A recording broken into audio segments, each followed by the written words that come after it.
The promise box, unforsaken. And those who know your name put their trust in you.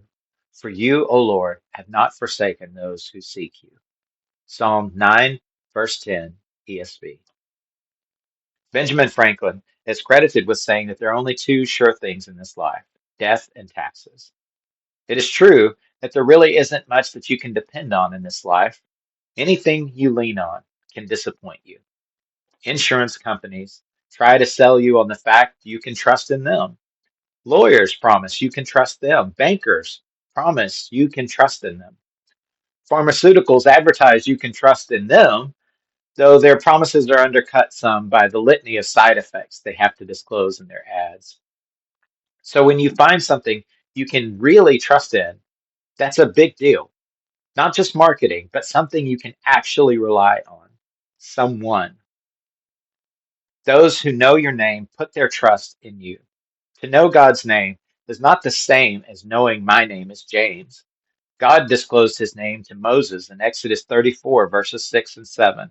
The Lord passed before him and proclaimed, the Lord, a God merciful and gracious, slow to anger, and abounding in steadfast love and faithfulness, keeping steadfast love for thousands, forgiving iniquity and transgression and sin, but who will by no means clear the guilty, visiting the iniquity of the fathers on the children and the children's children, to the third and the fourth generation. This is what it means to know the name of God. To know his name is to know that he is merciful and gracious.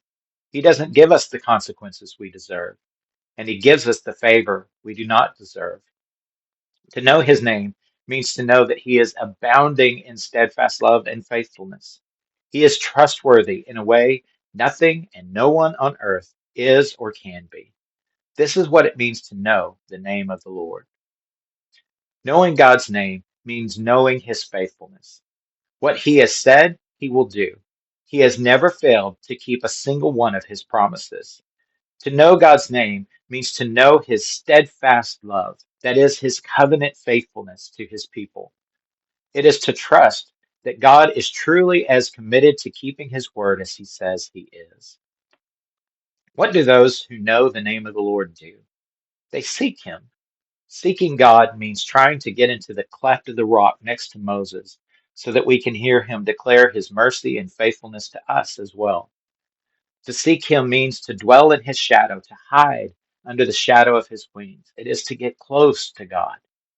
We do this through prayer, seeking him, pouring out our needs and requests to him. We do this through meditating on what he has written to us so that we will know him more.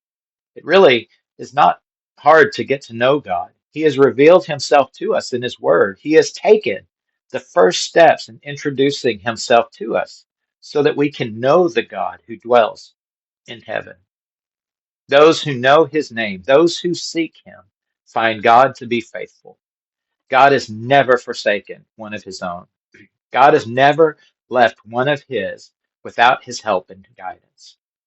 They remain unforsaken in the midst of trouble, unforsaken in the storms of life, unforsaken no matter the circumstances. If you have lost a loved one, you are unforsaken. If your finances seem in ruins, you are not forsaken. If your spouse has forsaken you, you are unforsaken. If your closest friends have left you, you are unforsaken. Through all of these and every other circumstance you can imagine, you are unforsaken. You are unforsaken. And that's a promise. Does God's faithfulness depend on you? How can you seek God more during your current circumstances? What would meditating on the name of the Lord do for you today?